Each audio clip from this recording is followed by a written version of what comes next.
Hi, my name is Andrew, and studying can be such a pain and it's kind of a mess and it's hard to stay focused.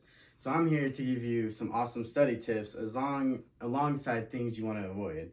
So these study tips will help you be successful when trying to study for a test or a quiz, and it can make it easier to kind of comprehend what you're learning.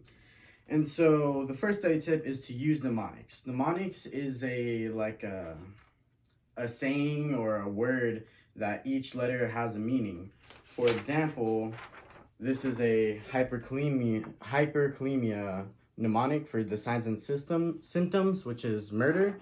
And so each letter for murder has a sign and symptom of what the effects of hyperkalemia are on the body. And so this will help kind of keep ideas organized and to help kind of condense things and to memorize it. Pictures also help the brain memorize. If you have pictures alongside words, your brain will remember either or. And so it's helpful to use both. And color also helps to make connections inside your mind. So when you add color with words and pictures, it'll help you complete the whole learning and achieve what you want. And it can help the short-term memory of trying to learn it now into long-term memory later down the line for the test. And so these are a couple different things that are helpful. So colors, pictures, and mnemonics are all wonderful tools to help study.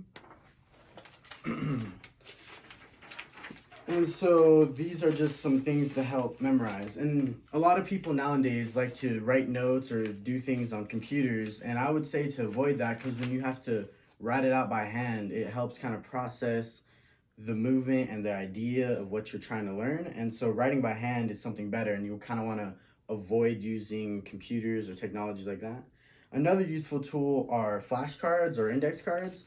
And so when you use them for, let's say, vocabulary words, it will be easier because you can use repetition to memorize each word. And while you're using flashcards, make sure to change up the order so that you're memorizing the word and the meaning rather than just, oh, this in this order, this is what it means.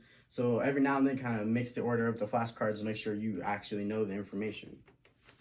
So some things you want to avoid is studying really, really late at night when your body and brain is tired, because your brain is similar to a muscle. And so when it's overworked or overused for too long of a period of time, it just gets tired and makes it harder to memorize information.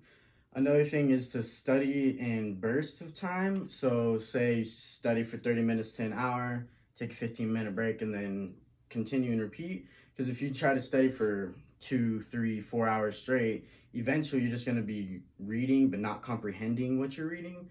And so it makes it difficult to try to keep the information retained for later down on the test. Let's see. And then another thing you want to avoid is trying to compile too much information at one point. Let's say you're studying for a final, you want to have a long period of time of studying, like a week or two in advance, so that each day you can relearn and reobtain the information you need. Because if you try to study everything right before the day before the test, a whole semester worth of information is not going to be remembered or retained if you're trying to knock it all out right before. So it's important to space yourself of learning information based on the individual test.